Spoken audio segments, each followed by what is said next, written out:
Matematika központi feladatlap a 8-os felvételizők számára 2024. január 20-a.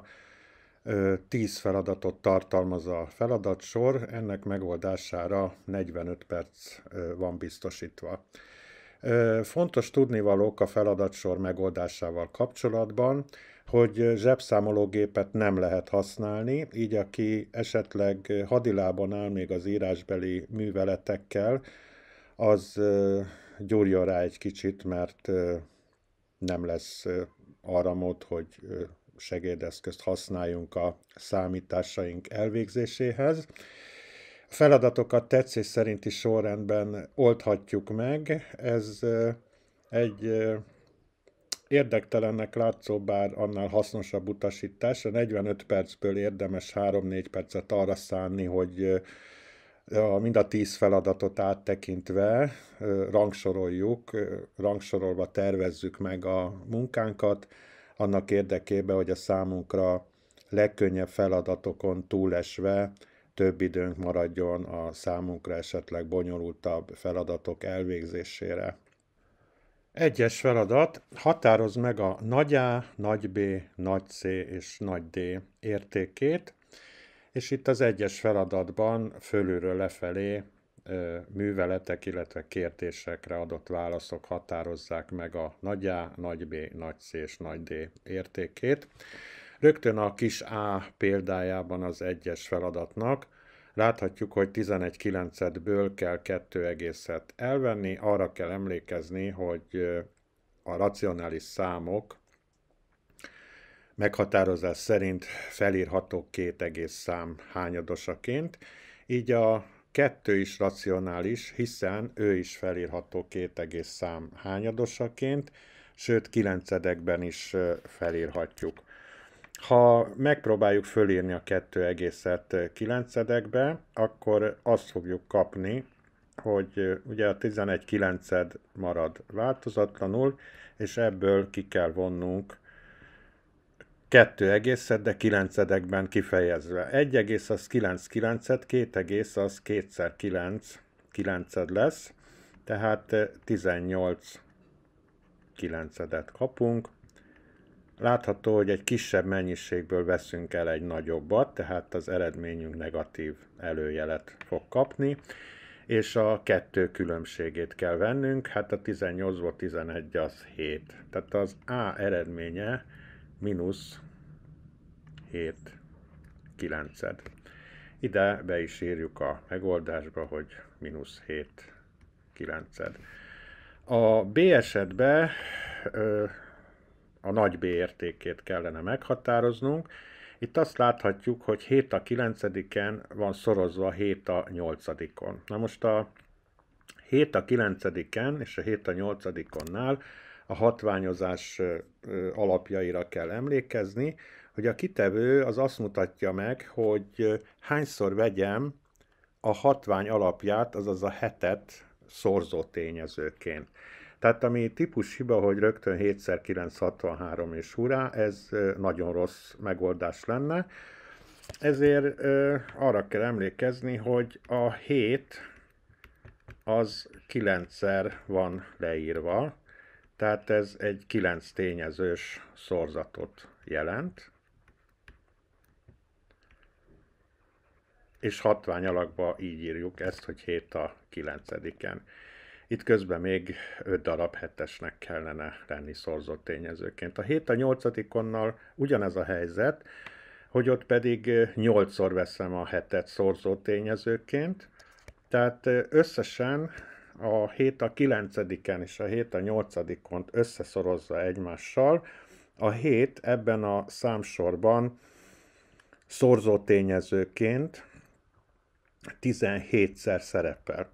Tehát a hatványkitevők összeadódnak, mert ugye ez itt meg van szorozva,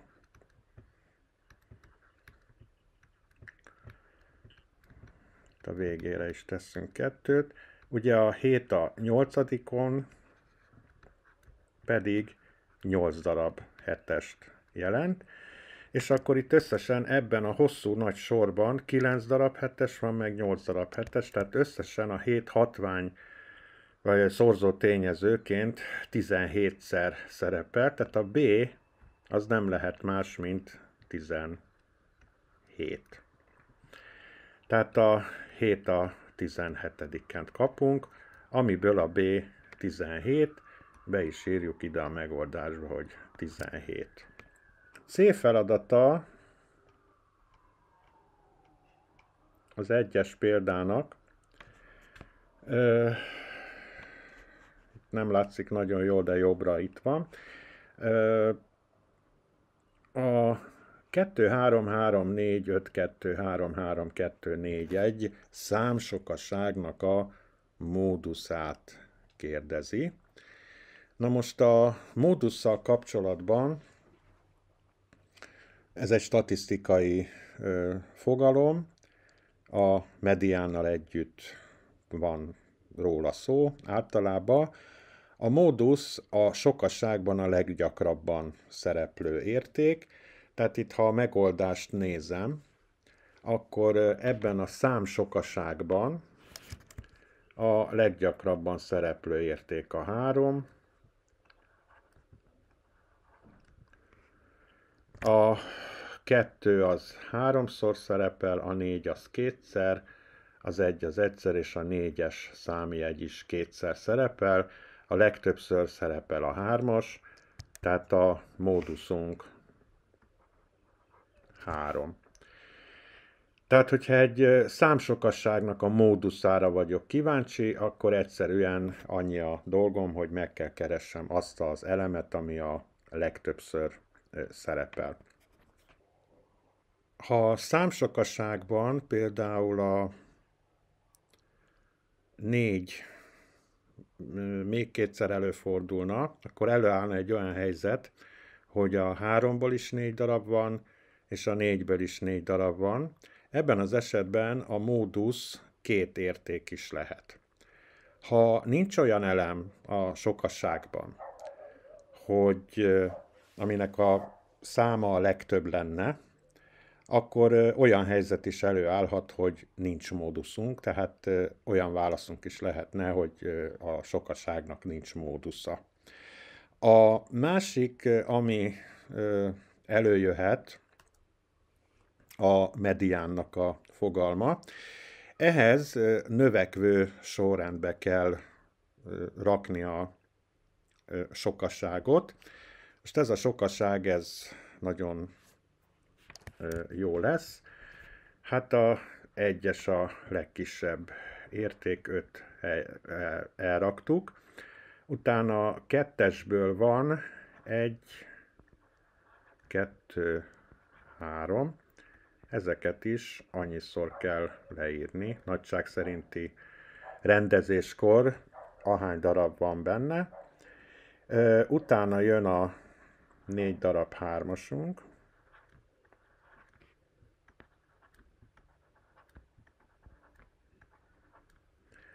a 2 darab 4-esünk,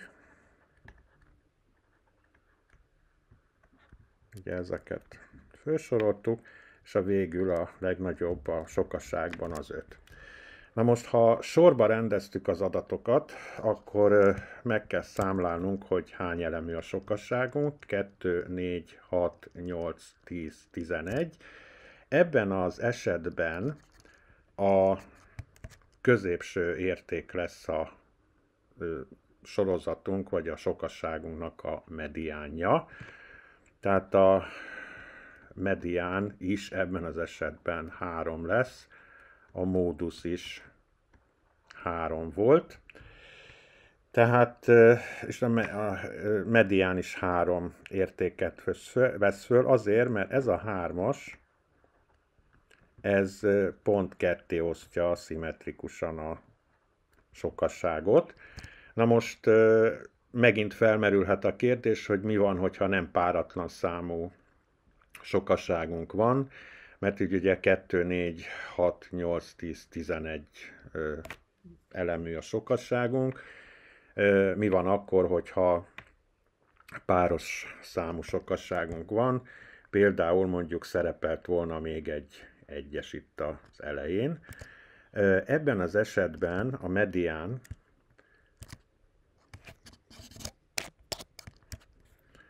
a két középső értéknek az átlaga lesz. Tehát az a 2, 4, 5, 2, 4, 5, és a két középső érték átlaga, tehát ebben az esetben is jelen pillanatban erre a sokaságra a mediánnak szintén 3 adódik. A D feladat egy számjegy, amivel a 32.000 D57 ötjegyű szám osztható 9-szel. Tehát itt nem látszik a feladat szövege a végén. Tehát ennek az ötjegyű számnak kell itt 9-szel oszthatónak lenni. Nyilván a példa azt teszteli, hogy mennyire vagyunk tisztában a 9-szel való oszthatósági szabállyal. 2-vel a páros számok oszthatók, 3-mal azok a számok oszthatók, amelyekben a számjegyek összege is osztható 3-mal. 4-jel azok a számok oszthatók, amelyeknél az utolsó két számjegyből képzett szám osztható 4-jel, 5-tel az 5-re és a 0-ra végződők, 6-tal azok a számok oszthatók, amik 2-vel és 3-mal. 8-al az hasonlít a 4-jel való oszthatósághoz, tehát hogyha az utolsó 3 számjegyből képzett szám osztható 8-al, akkor ez egész szám osztható 8-al. És a 9-szel való oszthatósági szabály meg nagyon hasonlít a 3-mal való oszthatósági szabályhoz. Nevezetesen, hogy azok a számok oszthatók 9-szel, amelyekben a számjegyek összege is osztható 9-szel. Most innen kezdve már csak egy olyan számot kell nekünk találni, hogyha ide behelyettesítjük és összeadjuk. Most eddig itt a számjegyek összege 3 meg 2 az 5, 10, 17. Tehát mennyit írjunk ugye a D helyébe, hogy a 17 meg a D az osztható legyen 9-szel. Hát itt adódik rögtön az 1. Tehát ha ide 1-et helyettesítünk, akkor ha a számjegyek összege 18 lesz, és a 18 osztható 9-szel, így a 32.157 is osztható lesz 9-szel.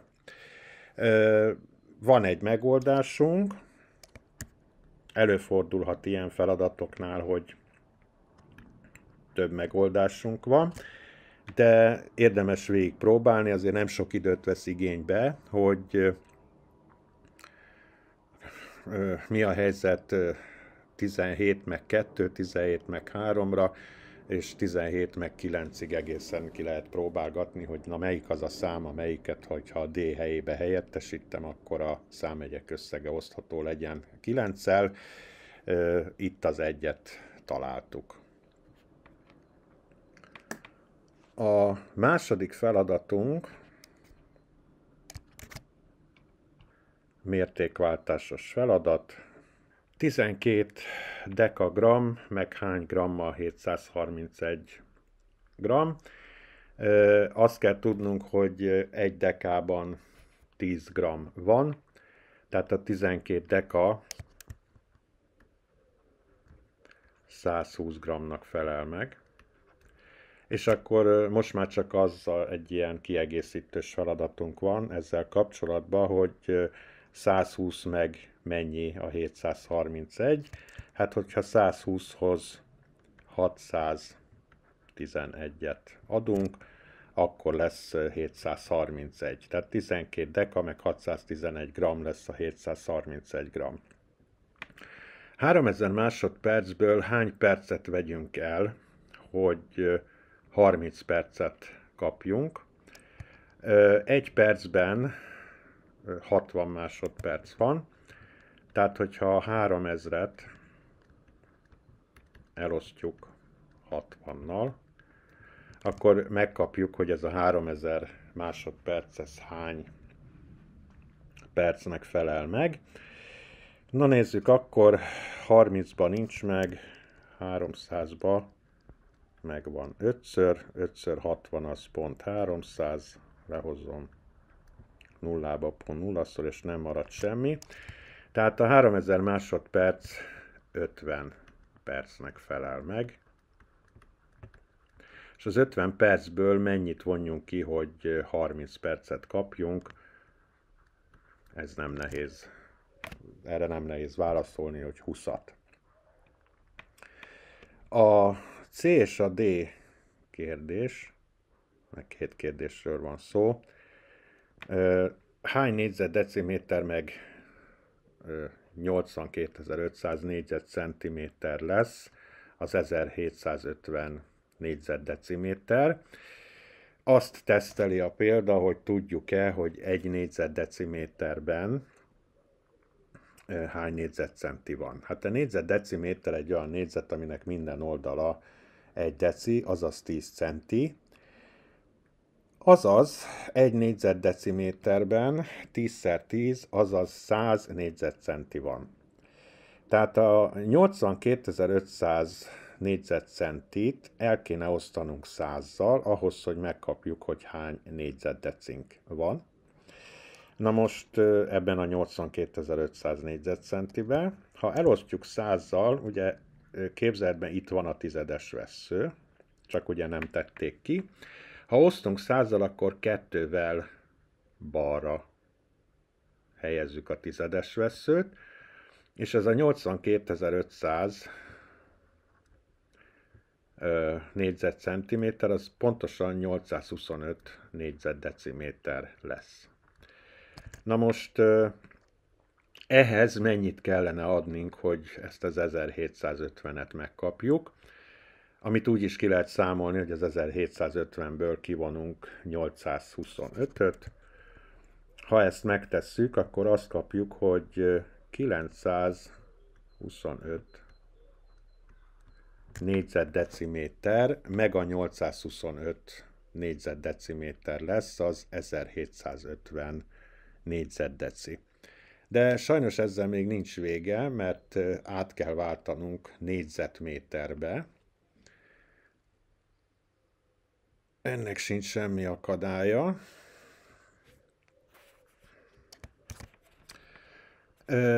Itt meg ugye az van, hogy egy négyzetméterben hány négyzetdeciméter van. Egy négyzetméter egy olyan négyzet, aminek minden oldala 1 méter, azaz 10 deciméter, tehát 10 deciszer 10 deci, azaz 100 négyzetdecit kell venni négyzetméterenként. Azaz itt el kell osztani 100-zal megint a négyzetdeciméteres mennyiségnek a mérőszámát, ahhoz, hogy négyzetméterbe kihozzuk.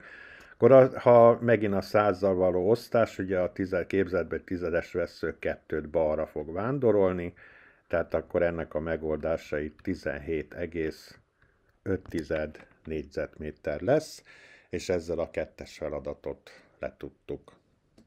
3-as feladat, egy baráti társaság tagjai, András, aki nagyával van jelölve, Beáta nagy B-vel, Csaba C-vel, Dóra D-vel és Emese E-vel, gyakran sétálnak együtt a parkban, ahol van egy pad, amelyre egymás mellé éppen 5-en tudnak leülni. Megbeszélték, hogy. És akkor itt 4 feltétel szerepel. Az első, András és a Csaba nem ülnek egymás mellé.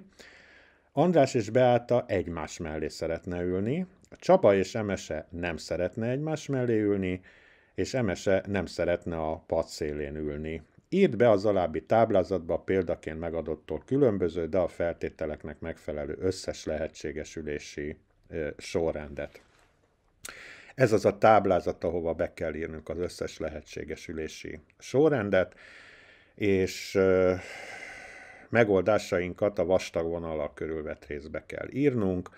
Lehet, hogy több üres ábrát adtak meg, mint ahány megoldás van, tehát nem biztos, hogy ugye 9 darab helyes sorrend van, ami megfelel mind a 4 feltételnek, és a bekeretezett rész alatti területen itt alul lehet próbálkozni, de ez nem tartozik az értékelendő megoldások közé, csak az, amit itt produkálunk. Ha a megoldásait közé hibás sorrendet is beírsz, nem kaphatsz maximális pontot, tehát ha ide a fekete keretbe egy hibás sorrend kerül, akkor pontlevonás jár. Most itt jobb oldalon készítettem egy ilyen gondolattérképet, hogy a 4 feltétel együttes teljesülése esetén,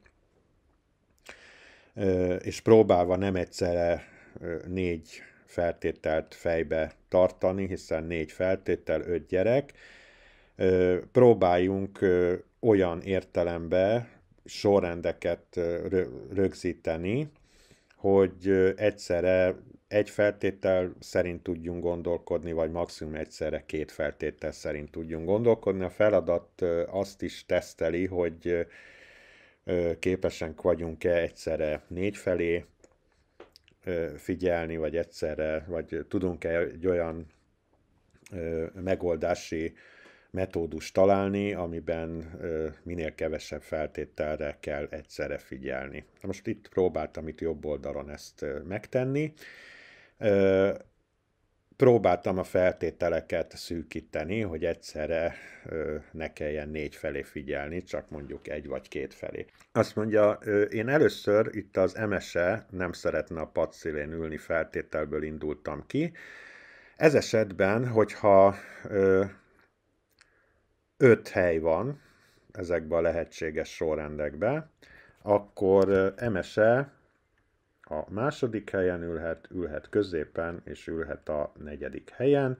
Az első és az 5. helyen nem ülhet, mert ő nem szeretne a padszélén ülni. Ez a sorrend is megfelelő ennek a feltételnek, és ez a sorrend is megfelelő feltételnek. Tehát végül is ezt a feltételt kizártuk, azzal, hogy ezt a 3 lehetséges sorrend sablont felvázoltuk, mert ugye MSE-t már leültettük valahova. Na most ültessük le a másik 4 gyereket a feladat feltételének megfelelően. Én a második feltételnek azt választottam itt, hogy András és a Beáta egymás mellett szeretnének ülni. Na most, hogyha ez így van, akkor, hogyha MSE ül a második helyen, akkor András és a Beáta a harmadik, negyedik, vagy fordított sorrendben a harmadik, negyedik, vagy a negyedik, 5., vagy fordított sorrendben a negyedik, 5. helyre kerülhetnek.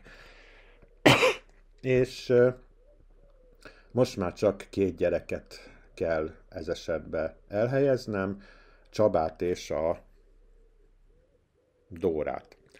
A Dórával kapcsolatban semmilyen feltételünk nincsen, tehát végül is, ha ezt leírtam és rögzítettem, akkor már csak 2 felé kell figyelnem egyszerre, ami nem biztos, hogy könnyű. Arra kell figyelni, hogy András és Csaba ne kerüljenek egymás mellé. Ha én a Csabát ide teszem, akkor András nem került a Csaba mellé. És a másik, amire figyelnem kell, hogy a Csaba és az MSE se kerüljenek egymás mellé. Tehát itt a Csaba és az MSE nincsenek egymás mellett.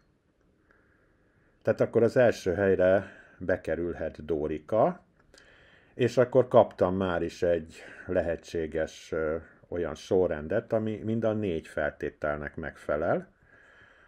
Hiszen Dórika az első, MSE, András és Beáta egymás mellé kerülnek, és Csaba nem ül a András mellett, és Csaba és az MSE sem ülnek egymás mellett, tehát ez egy jó sorrend.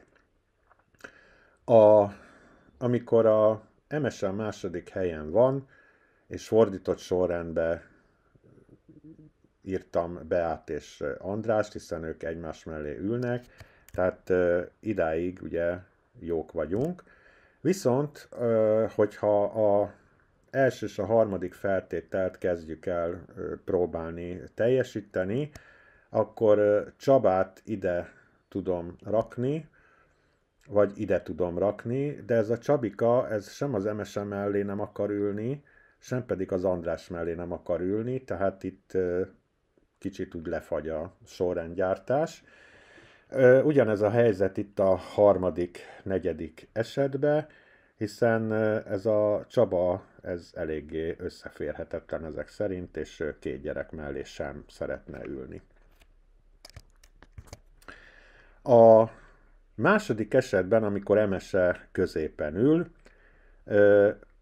az előbb említett logika mentén elhelyezve Andrást és Beátát, Beátát és András, majd ugye Emese másik oldalára András és Beáta, majd a másik oldalára Beáta és András, akkor ugye ott vagyunk, hogy Emese nem ül a szélen, és András és a Beáta egymás mellett ülnek. Ezekben az esetekben mindegyikre lehetett találni egy olyan további elrendezést, hogy a Csaba az ne üljön az András mellett, meg ne üljön az Emese mellett. Tehát itt van a Csaba, nem ül az András mellett, nem ül az Emese mellett, a Csaba nem ül az Emese mellett, nem ül az András mellett. Itt a Csaba, hogyha az elején foglal helyet, se az Emese, se az András mellett nem ül. És itt a Csaba, hogyha megint elől foglal helyet, sem az Emese, sem az András mellé nem került. Tehát újabb 4 esetet találtam, ami megfelel a feladat feltételeinek. Majd ha az Emesét a 4. helyre rakjuk, akkor ugye Emese helyzetéhez képest András Bea, Bea András, András Bea, Bea András lehetnek a lehetséges elrendezések, és Csabát, ha középre helyezem, akkor itt Emese miatt nem lesz nyerő a sorrend. Viszont itt a végén találtam egy olyan elrendezést, hogyha Csaba megint az elejére kerül, Beáta és András egymás mellett vannak, Emese, Dóra, és a Csaba tényleg sem András, sem Emese mellett nem ül. Tehát akkor összesen a feladat feltételeinek megfelelően 6 darab helyes sorrendet tudtunk képezni. Ezt a 6 darabot nyilván a megadott 6. nélkül, tehát akkor 5 darab helyes sorrendet írunk ide, ezeket, és ezzel a 3. feladat megoldását letudtuk. 4. feladat egy grafikon értelmezésről szól. A következő diagram azt mutatja, hogy Emese hány napon gyakorolt adott számú percet a felvételire, és van egy ilyen kellemes oszlopdiagram. A függőleges tengelyen a napok száma van jelölve, a vízszintes tengelyen pedig a napi gyakorlási idő percekben, mert ugye a felvételire gyakorolta Emese. Itt ugyanazt a grafikont látjuk, csak egy kicsikét fölnagyítottam, ugye a grafikon értelmezés megkönnyítése érdekében, és ezzel a grafikonnal kapcsolatban kapunk kérdéseket, nem is keveset. Rögtön az A kérdés, hány napon gyakorolt Emese a felvételire?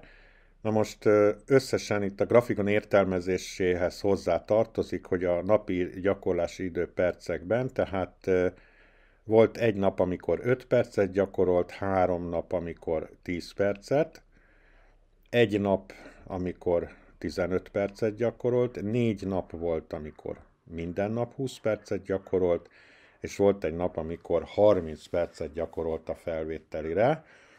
Tehát a grafikonnak az oszlopai nagyjából így értelmezhetők. Most megfigyelhető, hogy összesen ugye a napok száma az A példának a kérdése, tehát 1 meg 3, 4, meg 1 az 5, meg 4 az 9, meg 1 az 10, tehát összesen azt látjuk a grafikonon, hogy 10 napon át gyakorolt Emese a felvételire, tehát akkor be is írhatjuk, hogy Emese 10 napot gyakorolt a felvételire. A következő kérdés, hogy hány percet gyakorolt összesen Emese a felvételire. Hát itt egy ilyen összeszámolási feladatunk van. Hát volt egy nap, amikor 5 percet gyakorolt. Ehhez hozzá kell adni azt a 3 napnak megfelelő percet, amikor 10 percet gyakorolt. Utána van egy napunk, amikor 15 percet gyakorolt. Utána 4 napunk, amikor 20 percet gyakorolt. És utána 1 napunk van, amikor 30 percet gyakorolt, és ezt a műveletsort kell nyilván úgy kiszámítanunk, hogy először a szorzásokat végezzük el, majd ugye összeadjuk 5, meg 30, meg 15, meg 80, meg 30, és ha az összeadást helyesen elvégezzük, akkor 160-at fogunk kapni. Tehát Emese összesen 160 percet gyakorolt a felvételire.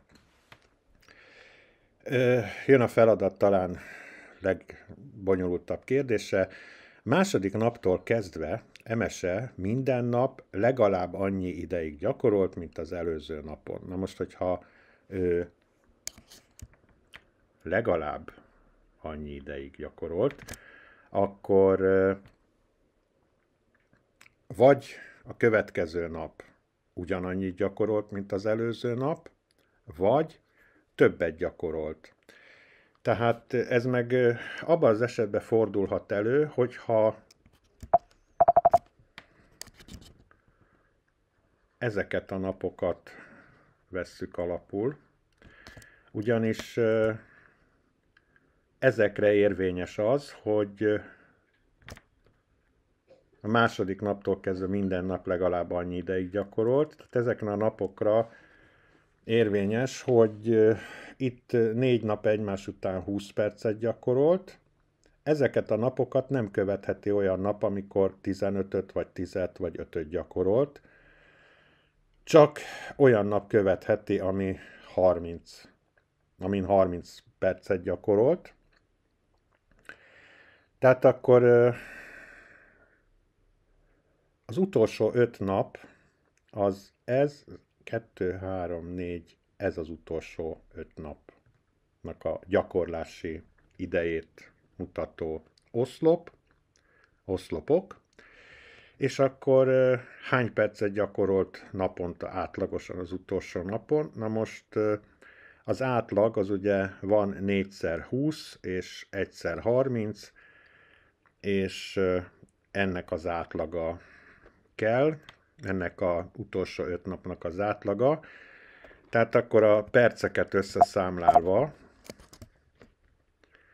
van nekünk 4x20 napunk, 20 percünk plusz 1x30 percünk, és az átlagot úgy kapjuk meg, hogy elosztjuk annyival, ahány adatot átlagolunk.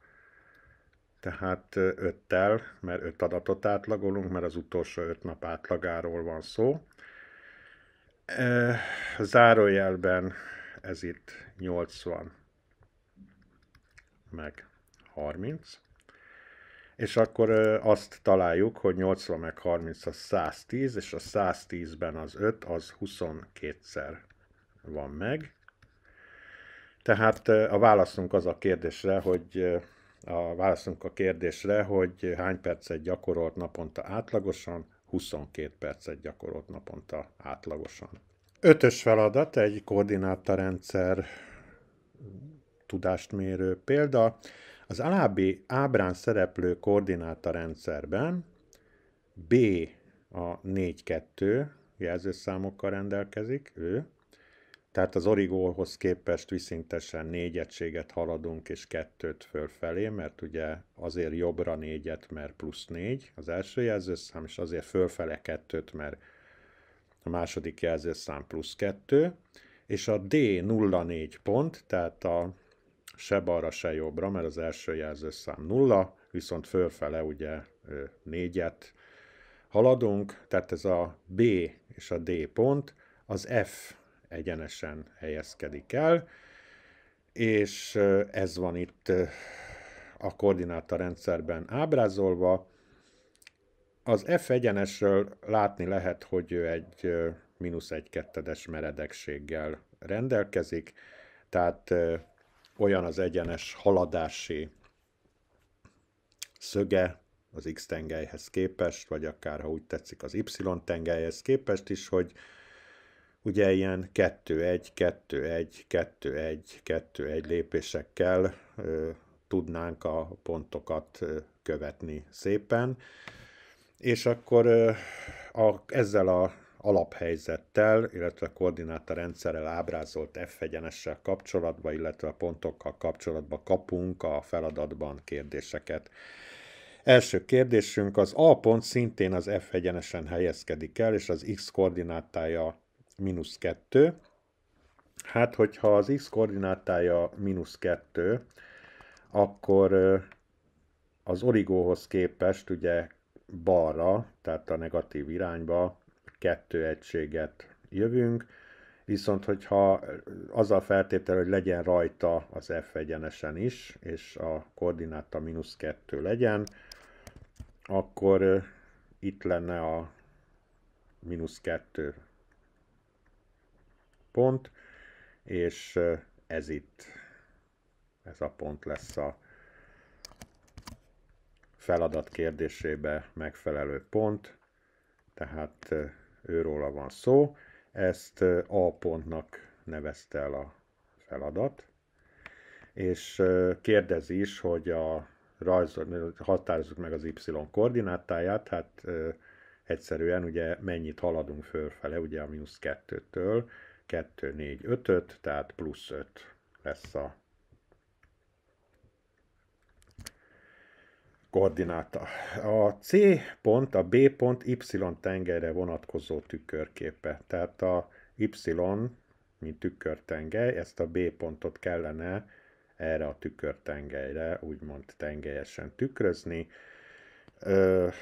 Illik tudni, hogy a tengelyes tükrözésnél a pontot és a képpontot összekötő egyenes merőleges a tükörtengelyre. Tehát először is egy merőleges, ami ugye azt is eredményezi koordinátorrendszerben gondolkodva, hogy ennek az általam zölddel jelölt egyenesnek minden pontjának a zölddel jelölt egyenes minden pontjának a második koordinátája 2. Most a tükrözésnél ugye, hogy a tükörtengely távolsága gától a pont ugyanolyan távolságra van, mint ugye a képpont és a tükörtengely távolsága. Tehát akkor a B pontnak az Y tengelyre vonatkozó tükörképe az az Y tengelytől ugye 2, 4, 2, 4 egységre lesz. Tehát itt lesz ez a C pont. És akkor a C pont, a B pont Y tengelyre vonatkozó tükörképe, berajzoltuk az ábrába, és meghatározzuk a koordinátáit. Ez esetben ugye az origótól negatív irányba 4-et, és fölfele 2-t, tehát -4 + 2 lesz a megfelelő jelzőszám páros.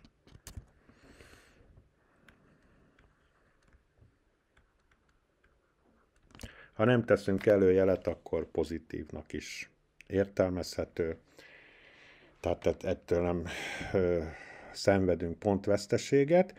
És az utolsó kérdés az ábrával kapcsolatban, hogy határozd meg az EDB háromszög területét.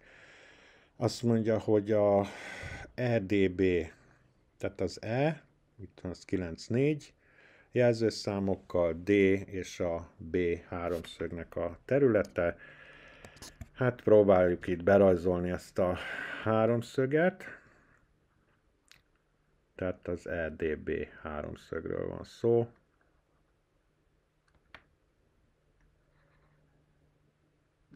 Erről a háromszögről, aminek tudjuk a magasságát, csak kicsit, ez egy ilyen tompaszögű háromszög, kicsit úgy feje tetejére van állítva.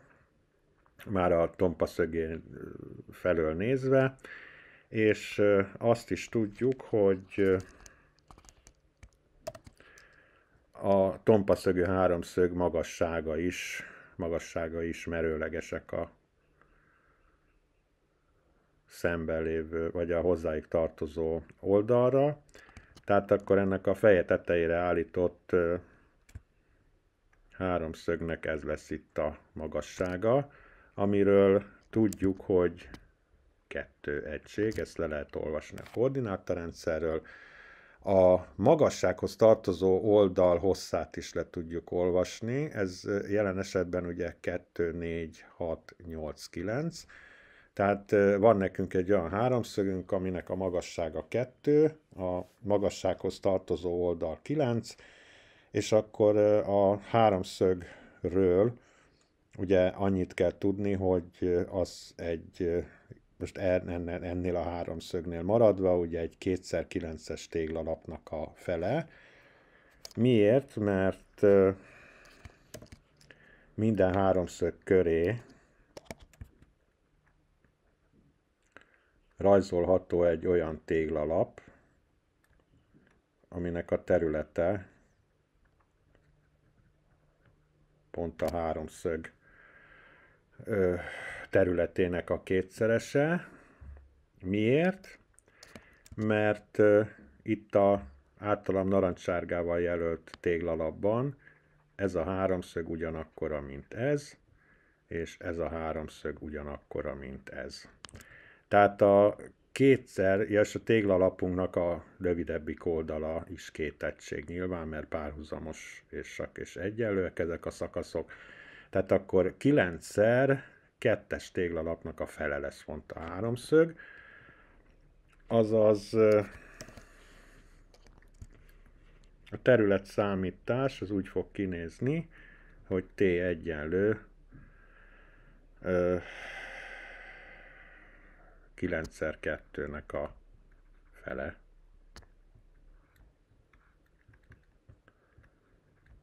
És valami duplájának a fele az pont a valami, tehát 9, és 9 egység. Mert egyéb mértékegység nem volt megadva. Tehát ennyi lett volna ugye a háromszög területe. Hát akkor ide is írjuk be. Tehát a AB kérdésre a válaszunk 5, a C-nek -4, 2, és ugye most a számolás menetét már ide leírtam, tehát 9 területegység lett a háromszögnek a területe. 6-os feladat, arányos következtetés szükséges hozzá használni.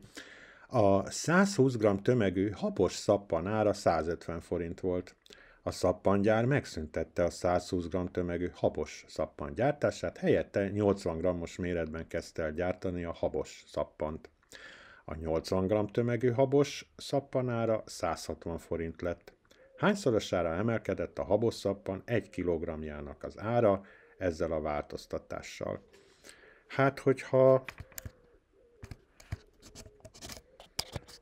az adatokat megpróbáljuk itt külön fölírni, a feladatban szereplő adatokat, akkor van nekünk habos szappanból 120 g, először 150 forintért, tehát akkor az eredeti árképzésnél 120 g-ot 150 forintért adtak, és utána ezt megszüntették ennek a árérték arányú szappannak a gyártását, helyette 80 g-ot adtak, de 160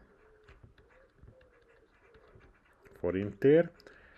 Na most ebből a két adatpárból az következik, hogy ha arra vagyunk kíváncsiak, hogy hányszorosára változott, emelkedett a habos szappan 1 kg-jának ára, akkor először valami közös tömegre kellene az árakat rendezni, Na most, hogyha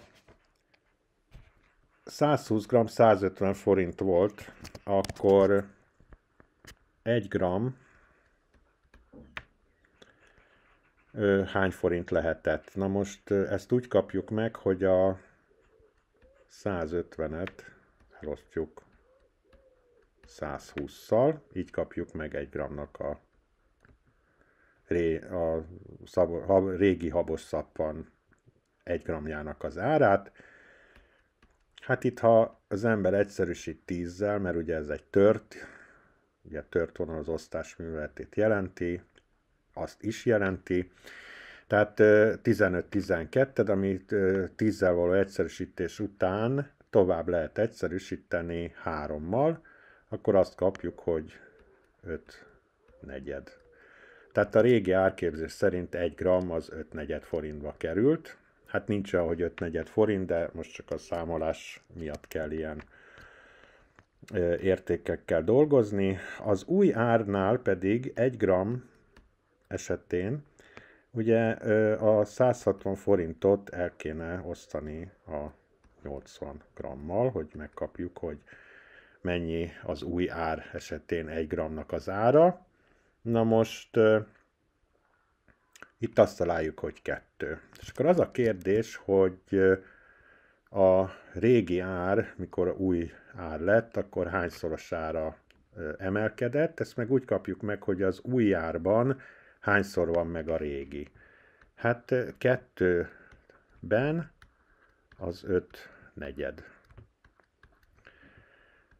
Törttel úgy osztok, hogy a reciprokkal szorzok, tehát szorozva 4/5-del, az pedig ugye 2x4 alma az 8 alma, tehát 2x4 ötöd az 8 ötöd. Vagy ha úgy tetszik, 16 tized, vagy tizedes tört alakba 1,6 tized. Tehát amikor a régi árból új ár lett, akkor a szappan ára 1,6-szeresére nőtt, mivel ez az arány, ez akkor is érvényes marad, hogyha bármennyi tömeget veszek, most már innen kezdve, mert 2 g-nak is nyilván ugye a 2 g-hoz képest 1,6-szeresére nő az ára, de az 1 kg-nak is, tehát nyugodtan lehet válaszolni azt, hogy az 1 kg-jának az ára is ezzel az árváltozással az 1,6-szeresére növekszik. Geometriai szög meghatározós feladat. Az alábbi ábrán vázolt ABCDE ötszögben, tehát ABCDE ötszögben,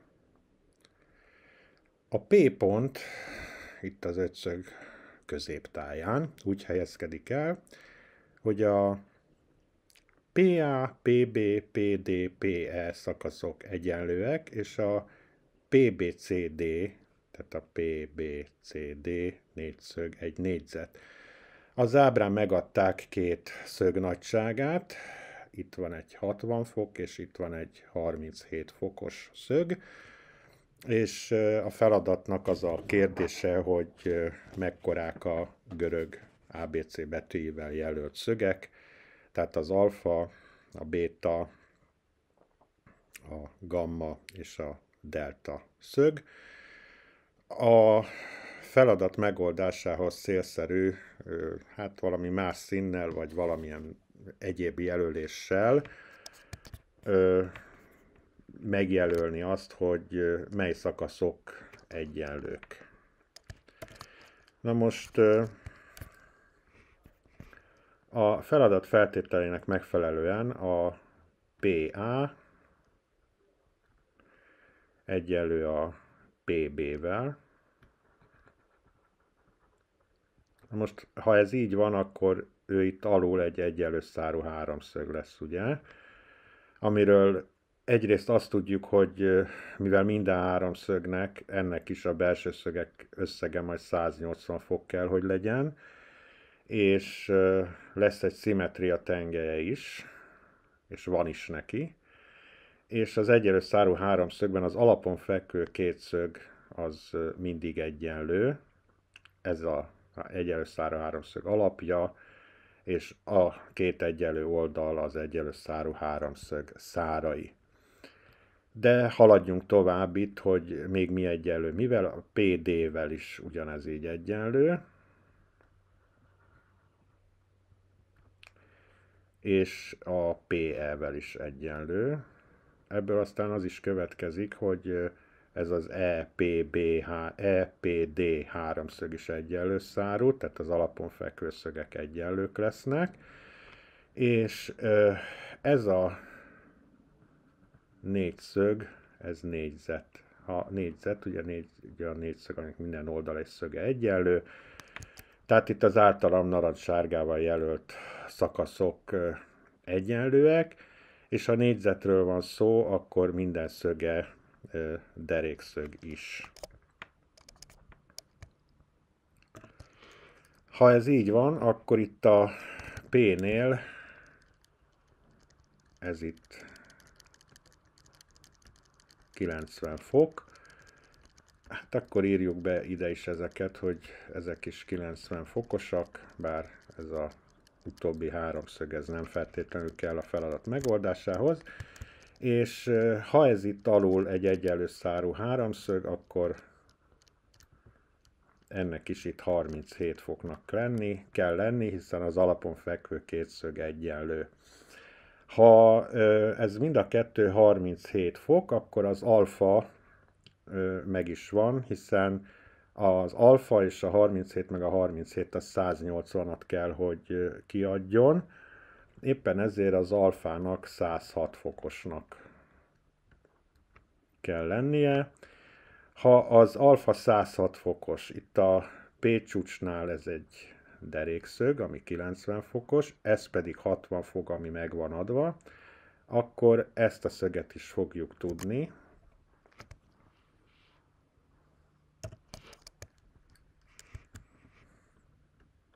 Tehát erről a szögről van szó.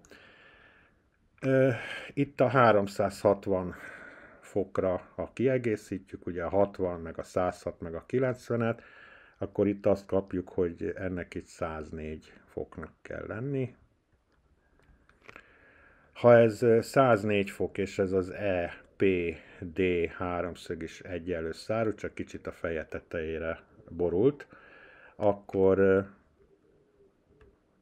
38 fok az egyik alapon fekvő szöge, és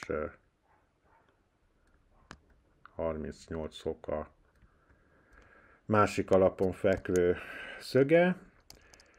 Tehát az alfa meghatározásra került, a béta is, jön a gamma és a delta szög. Na most,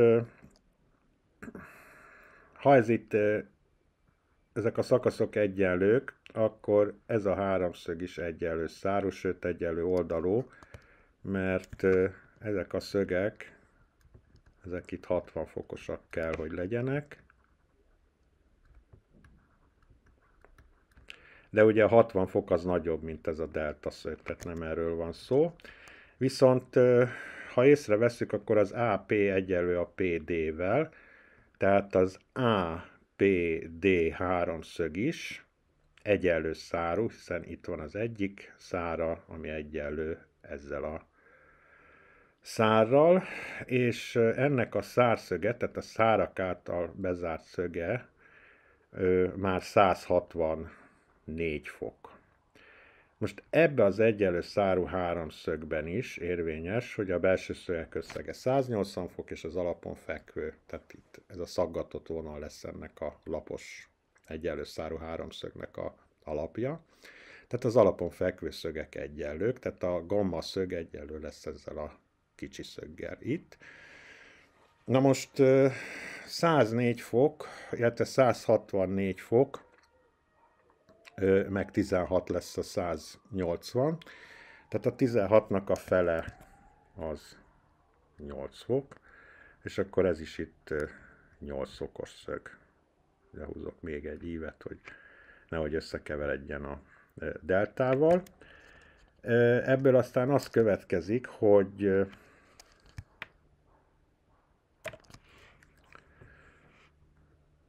meg is tudjuk határozni már a görög betűkkel jelölt szögeket. Tehát az alfa az 106 fok, ugye róla van szó. A béta az 38 fok.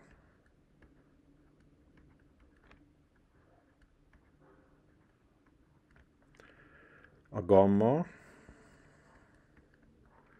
8 fok. És a delta az meg ugye úgy kapjuk, hogy a 60-ból kivonjuk a 8 fokot, tehát 52 fokot kapunk, és ezzel meghatároztuk a görög ABC betűjével jelölt szögeket az ábrán.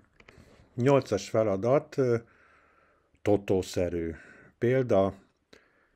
Minden kérdésnél be kell karikázni az egyetlen helyes válasz betű elé, tehát kizárásos alapon is lehet gondolkodni.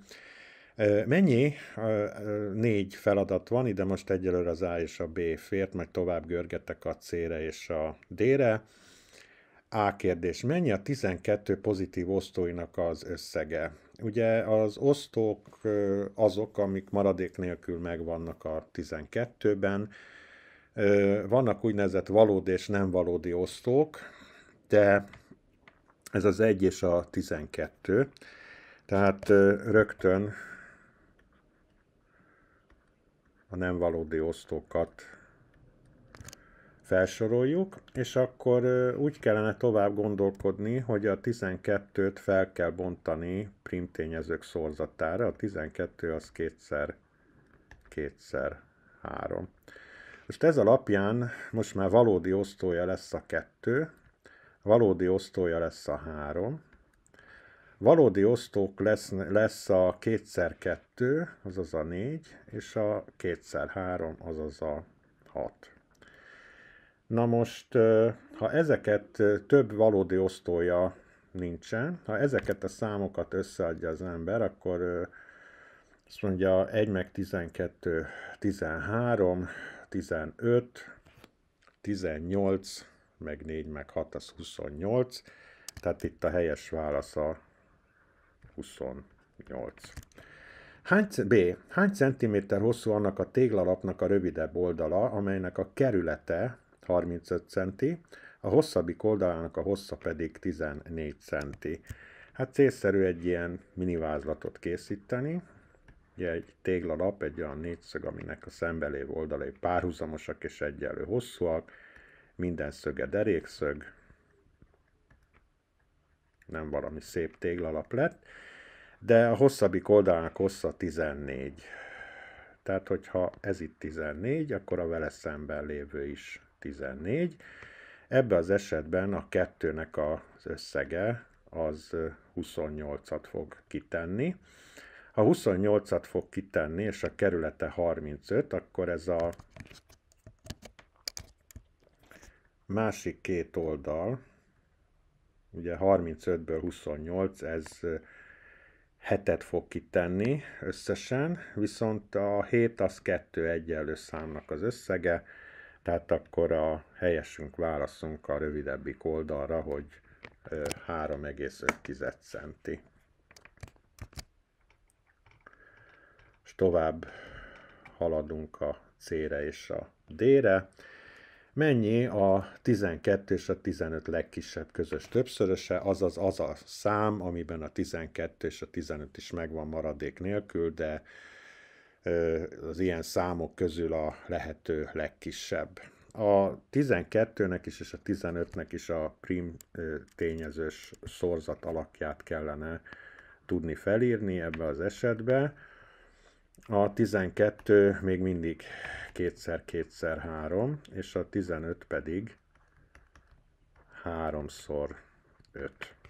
Na most a legkisebb közös többszöröst azt úgy kapjuk, hogy képzek egy olyan szorzatot, amiben biztos, tuti fix, hogy mind a kettő benne kell, hogy legyen. Ehhez az kell, hogy mindenképp ez a többszörös tartalmazza azt, hogy 2x2x3.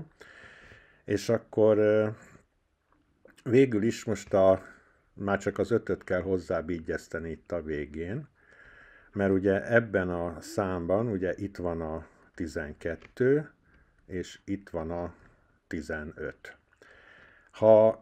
És ennél kisebb ilyen számot nem tudok készíteni.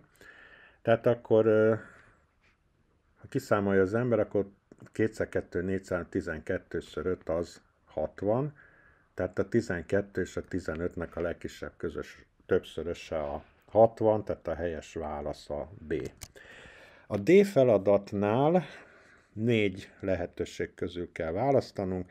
Melyik lehet az alábbiak közül egy háromszög 3 oldalának a hossza?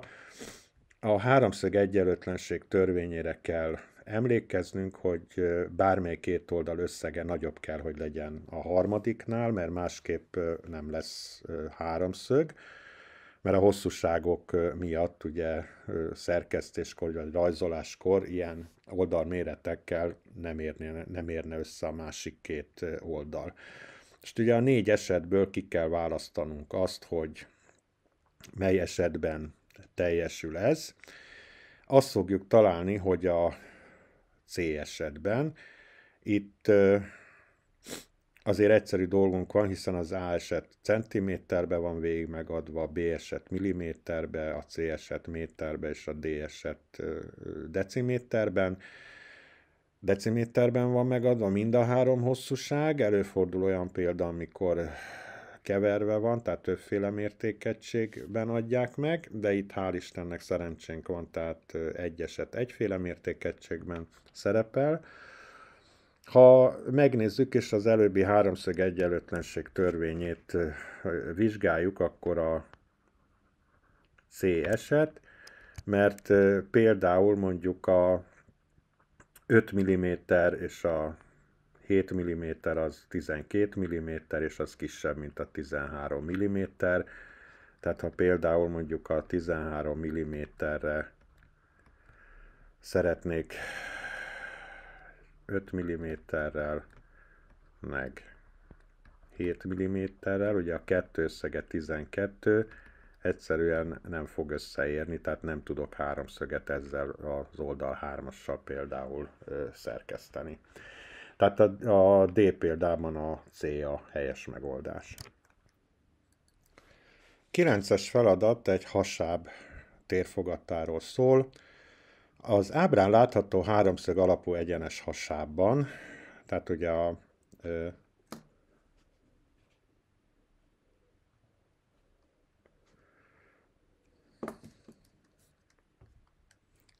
háromszög alapú egyenes hasáb. Itt jobbra 3D-s kép, jobb térbeli tájékozódás segítségének igényével. Ugye az egyenes hasáb úgy keletkezik, hogy egy sokszöget kiemelünk, és hogy egyenes hasábról van szó, akkor a háromszög síkjára merőleges irányba emeljük ki, és ennek vannak megadva az adatai, és egy dolgunk van itt a végén, hogy köbcentiméterben meghatározzuk a térfogatát ennek a hasábnak. A térfogat az alapterületszer magasságként fog adódni, mint minden hasáb esetében. Itt az alapterület, illetve az alaplap egy háromszög, aminek megvannak adatai. Na nézzük, mi van megadva. Azt mondja, ez itt, és érdemes az ilyen feladatoknál az ábrába beírni a megadott mennyiségeket. Ez itt 10 cm. A B, tehát a testnek a magassága 20 cm. A C, tehát a háromszög leghosszabb oldala, az 24 cm. És a D, tehát az alaplapnak a magassága, a háromszögnek a magassága, nem a test magassága, az 8 cm. Ugye az egyenes hasáb tulajdonságaiból az is következik, hát nem biztos, hogy ez eszébe jut mindenkinek, de hogyha ez 10, akkor ez is az, és ha valaki Pitagorasz tételére is emlékszik, akkor ezek szerint ennek 6 cm-nek kell lenni, mert 6x6 36, 8x8 64, 36 meg 64 az pont 100, és a átfogó ugye ebben a kis derékszögű háromszögben ugye 10, és 10x10 az is 100, tehát ez biztos, hogy 6 cm, de a feladat megoldása szempontjából nekünk erre nincsen szükségünk. Na nézzük akkor a kérdésre adott választ. Hány köbcentiméter az ábrán látható hasáb térfogata? Az alapterület. Az alapterület ugye a koordinátorrendszeres feladatban már láttuk, hogy a háromszög területe lesz, ez meg ugye 24x8-nak a fele. Tehát 24x8-nak a fele, és a háromszög területe szorozva a testnek a magasságával, tehát szorozva 20-szal. Most ezt a számítást elvégezzük, ezt a zárójelet nyugodtan el lehet adni, és balról jobbra haladni, mert ezek egyenrangú műveletek lesznek, mert a szorzás és az osztás ugye egyenrangú. Azt kapjuk, hogy 1920 köbcentiméter lesz a háromszög alapú hasábunknak a térfogata. 10-es feladat, nyitott mondattal vagy egyenlettel célszerű leginkább megoldani, a szöveget a matematika nyelvén próbálva felírni. Egy gazda a 4 fia, András, Béla, Csaba, Dezső között elosztotta a birkanyáját. András kapta a teljes nyáj negyedét, Béla a teljes nyáj harmadát. Csaba az András és a Béla része után megmaradt birkák ötödét kapta meg. Dezső 40 birkát vihetett haza. És a kérdés nyilván, hogy hány darab birkából állt a gazda birkanyája.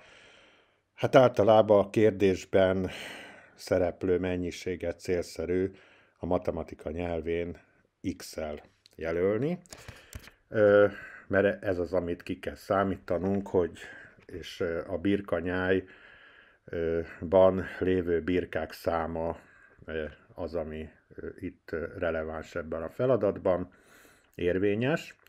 Tehát rögzítsük is, hogy itt a birkák számáról van szó. És akkor matematika nyelvén próbáljuk meg az adatokat az x segítségével kifejezni. Na most András kapta a teljes nyáj negyedét. Most valaminek a negyede az az 1/4 szerese. Tehát ennyit kapott az András. Ugye az x, a birkáknak a negyedét. A Béla a teljes nyáj harmadát,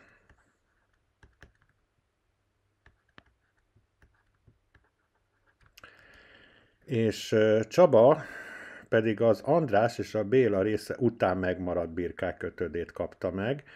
Tehát ehhez össze kéne számolni, hogy összesen az András meg a Béla a birkák hányadát vihették el.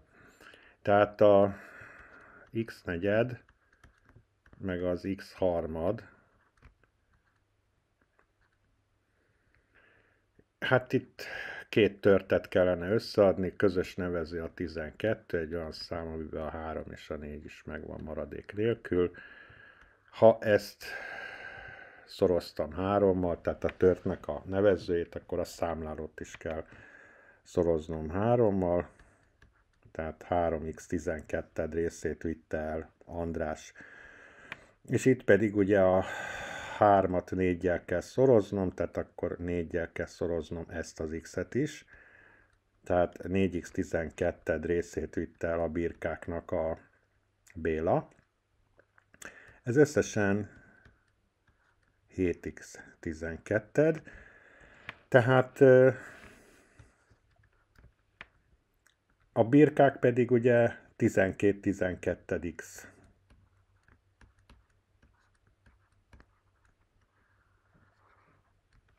szem voltak. Na most, hogyha az András meg a Béla elvitte a 7/12 részét a nyájnak, akkor ebből az következik, hogy 5/12 maradt. Az x-nek az 5/12 szerese.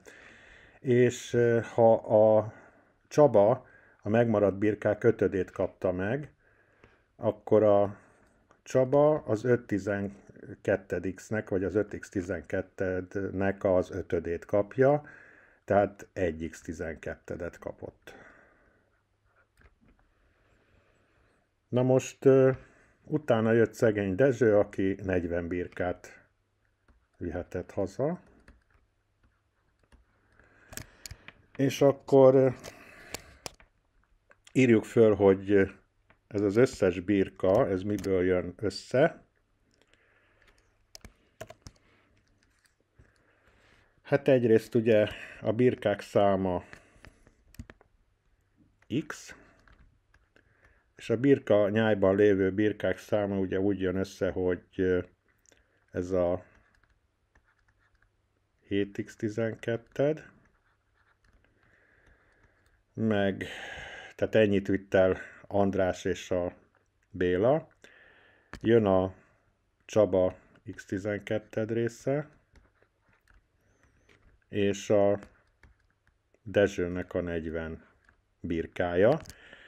Tehát ha ezt az egyenletet megoldjuk, akkor megkapjuk, hogy hány birkánk van. Hát vonjuk össze, amit lehet. Ez a két kifejezés itt az egyenlet jobb oldalán egynemű. Tehát akkor x egyenlő 8x12 meg 40.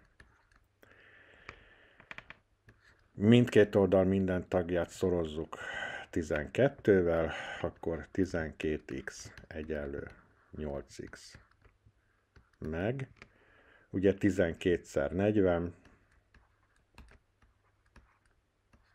4x2 8, 4x1 az 4, 480, és azt fogjuk kapni, hogyha mindkét oldalból levesszünk 8x-et, ha a mérlegelves megoldást követjük, akkor 4x egyenlő 480, mindkét oldalt osztjuk 4-jel, x egyenlő 120. Tehát 120 birkából állt a gazdának a birkanyája.